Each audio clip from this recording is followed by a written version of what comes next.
Kolkata rape हत्याकांड पर BJP ने पर्दे के पीछे रहकर ममता बनर्जी को पहुंचाया है ज्यादा नुकसान। जी हां, आपको बता दें कि कोलकाता रेप मर्डर केस में ममता बनर्जी बुरी तरह घिरी हुई हैं। चौतरफा फजीहत हो रही है। कलकत्ता हाई कोर्ट से लेकर सुप्रीम कोर्ट तक आरजी कर मेडिकल कॉलेज में ट्रेनी डॉक्टर के साथ रेप और फिर हत्या के बाद भीड़ का हमला, इस पूरे प्रकरण ने पश्चिम बंगाल की पुलिस और प्रशासनिक मशीनरी को कटघरे में खड़ा कर दिया है। वैसे तो करीब 10 साल से, लेकिन 5 साल से तो बीजेपी शिद्दत से तृणमूल कांग्रेस और ममता बनर्जी के पीछे लगी हुई है। 2019 के आम चुनाव में बीजेपी को बंगाल में पांव जमाने का मौका क्या मिला? 2021 के विधानसभा चुनाव में तो ममता बनर्जी के बेहद खास नेता शुभेंदु अधिकारी को अपने पाले में लाकर बीजेपी ने अपने हिसाब से खेला का पूरा इंतजाम कर लिया था, लेकिन चूक गई। और वैसे ही संदेश खाली के बहाने लोकसभा चुनाव में भी कुछ बड़ा करने का इरादा था, जो धरा का धरा रह गया। लेकिन अब बीजेपी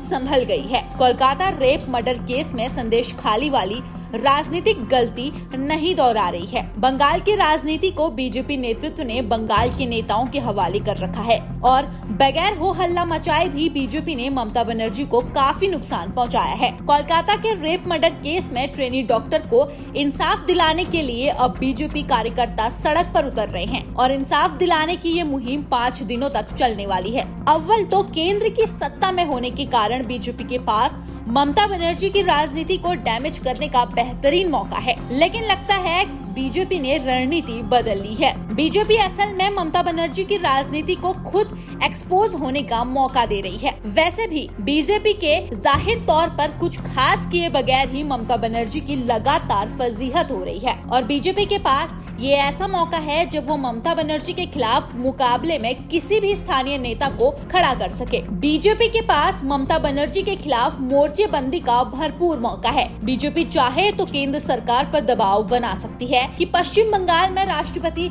शासन लागू कर दिया जाए। हालांकि अभी तक ऐसा कोई संकेत नहीं मिला है। निश्चित रूप से पश्चिम बंगाल के गवर्नर सीवी आनंद बोस दिल्ली पहुंचे हैं। राष्ट्रपति द्रौपदी मुर्मू से मुलाकात कर कोलकाता रेप मर्डर केस के बाद की स्थिति के बारे में बताया ही होगा। केंद्रीय गृह मंत्री अमित शाह से भी मुलाकात की है और मौजूदा हालात के बारे में अपनी रिपोर्ट दी ही होगी।